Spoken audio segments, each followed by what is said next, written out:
میں نے جو آپ کو بڑے بڑے حکمت کے موتی اور بڑے بڑے پھول آپ کو گنوائے ہیں، آیت الآیات، آیت البر، آیت الاختلاف، اور اب یہ ہے آیت الکرسی، توحید کے عظیم ترین خزانوں میں سے ہے۔ ہی سیدۃ آیات القرآن، حضور نے فرمایا یہ تمام آیات قرآنی کی سردار ہے۔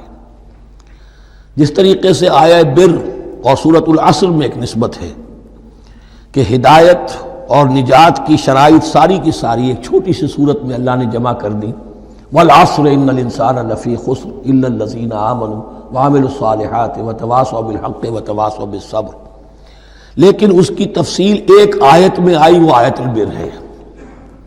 چنانچہ جو منتخب نصاب ہم نے مرتب کیا ہے دعوت قرآن کے لیے، میں پہلا درس سورۃ العصر کا ہے اور دوسرا درس آیت البر کا ہے۔ جو نسبت سورۃ العصر میں ہے کہ وہ سورت ہے، یہ آیت ہے، لیکن اس آیت میں کئی صورتیں نکل سکتی ہیں حجم کے اعتبار سے سورۃ العصر کے برابر۔ یہی نسبت ہے سورہ اخلاص میں، 4 آیتیں، توحید کا عظیم ترین خزانہ، اور یہ آیت الکرسی، یہ آیت ہے سورہ اخلاص، اس میں 4 بن جائیں گی حجم کے اعتبار سے، لیکن اسے حضور نے ثلث قرآن قرار دیا ہے۔ توحید کے موضوع پر جامع ترین سورۃ الاخلاص، لیکن توحید اور خاص طور پر توحید فی الصفات کے موضوع پر عظیم ترین آیت یہ آیت الکرسی ہے۔ اللہ لا الہ الا ہو، اللہ وہ معبود برحق ہے جس کے سوا کوئی الہ نہیں، بڑا کیٹیگوریکل۔ الحی القیوم، وہ زندہ ہے از خود اور باخود، اس کی زندگی مستعار نہیں ہے۔ وہ جو کہا ہے کہ مانگ کے لائے تھے 4 دن، 2 آرزو میں کٹ گئے 2 انتظار میں، عمر دراز مانگ کے لائے تھے، اللہ کی زندگی ہے اس کی از خود زندگی، کسی کی دی ہوئی نہیں، اور اس زندگی میں کوئی ضعف نہیں، کوئی کمزوری نہیں، کوئی احتیاج نہیں، آگے آ جائے گا، نہ اسے نیند آتی ہے نہ اونگ آتی ہے۔ قیوم، خود اپنی جگہ وہ زندہ جاوید ہستی ہے، اور باقی ہر شے کا وجود اس کے حکم سے قائم ہے، کوئی شے قائم نہیں ہے بغیر اس کے اذن کے۔ تو گویا کہ احد اور الصمد، اللہ اپنی جگہ احد، لیکن باقی پوری کائنات کے لیے صمد ہے، جو سورہ اخلاص میں 2 الفاظ آئے ہیں، قل هو اللہ احد اللہ الصمد، اللہ حی ہے اور قیوم ہے۔ لا تاخذہ سنۃ ولا نوم، اس پر غالب نہیں ہو سکتی نہ نیند نہ اونگ۔ لہو ما فی السماوات و ما فی الارض، آسمانوں اور زمین میں جو کچھ ہے اسی کا ہے، ملکیت تامہ، ملکیت حقیقی اس کی ہے۔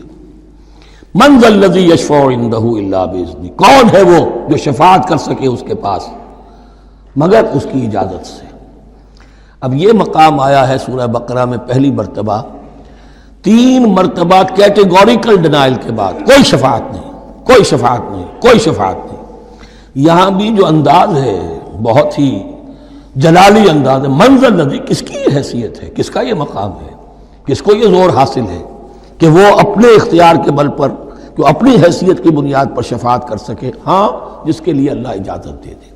استثناء کے ساتھ شفاعت کا یہاں پر پہلی مرتبہ آیا، ورنہ سورہ بقرہ کے 6 رکوع کی دوسری آیت، واتقوا یوما لا تجزی نفس عن نفس شیئا ولا یقبل منها شفاعۃ ولا یؤخذ منها عدل ولا هم ينصرون، 15 رکوع کی دوسری آیت، واتقوا یوما لا تجزی نفس عن نفس شیئا ولا یقبل منها عدل ولا تنفعها شفاعۃ ولا هم ينصرون، اور اب اس سے پہلے کی آیت میں آ چکا ہے ولا شفاعہ، کوئی شفاعت مفید نہیں ہوگی، لیکن یہ کہ اس میں ایک استثناء ہے۔